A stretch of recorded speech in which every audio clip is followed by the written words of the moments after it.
अस्सलामुअलैकुम मेरे प्यारे बच्चों। आज हम एक बहुत मज़ेदार कहानी सुनने जा रहे हैं, एक नन्हे चींटे और एक गाते हुए टिड्डे की। चलो देखते हैं कि वो दोनों क्या सीखते हैं।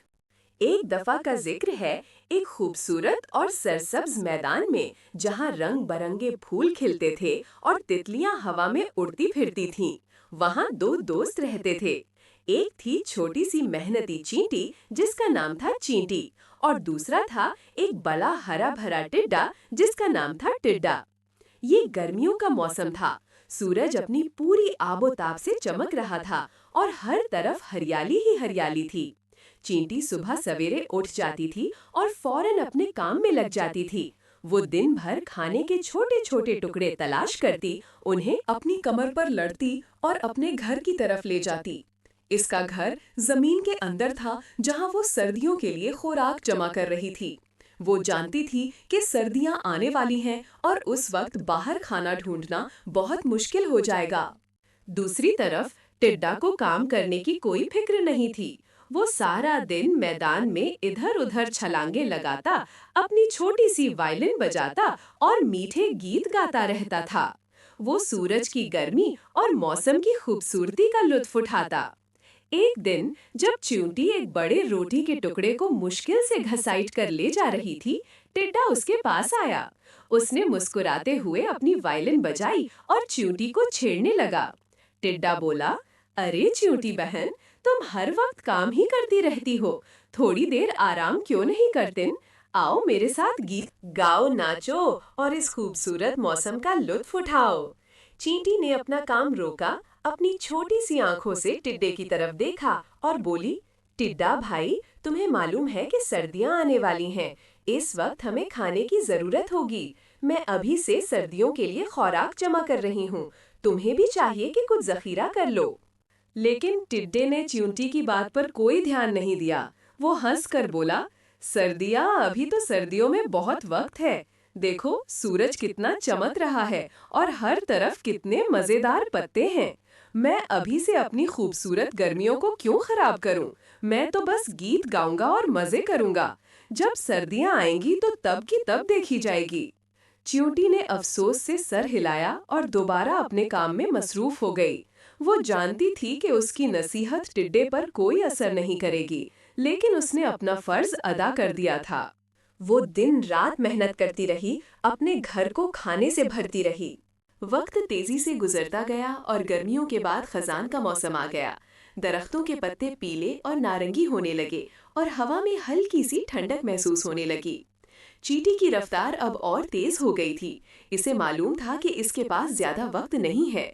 वो अब भी दिन रात खुराक जमा करती रही।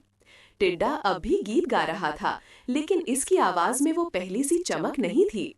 इसे कभी कभी हल्की सी ठंड लगती, लेकिन वो फिर भी ये सोचकर खुद को तसल्ली देता कि सर्दियां अभी दूर। हाँ, वो अब भी मैदान में अकेला ही अपनी वायलिन बजाता रहता, लेकिन अब इसके आसपास तितलियां या दूसरे कीड़े मकोड़े ज्यादा नजर नहीं आते थे। फिर एक दिन अचानक मौसम ने अपना रंग बदला। आसमान पर काले बादल छा गए और ठंडी हवा चलने लगी, और फिर देखते ही देखते बर्फ गिरना शुरू हो गई। हर तरफ सफेद चादर बिछ गई। ये सर्दियों का आगाज था। चींटी अपने गरम और आरामदेह घर में थी, जहां उसने साल भर की मेहनत से बहुत सी खुराक जमा कर रखी थी।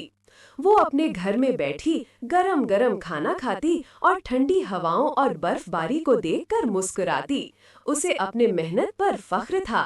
वो जानती थी कि उसने सही वक्त पर सही फैसला किया था। लेकिन बेचारे टिड्डे का हाल बहुत बुरा था। वो सर्दी से कांप रहा था और भूख से उसका बुरा हाल था। हर तरफ बर्फ ही बर्फ थी और खाने का एक टुकड़ा भी नजर नहीं आ रहा था। उसकी वैलिन भी खामोश हो चुकी थी।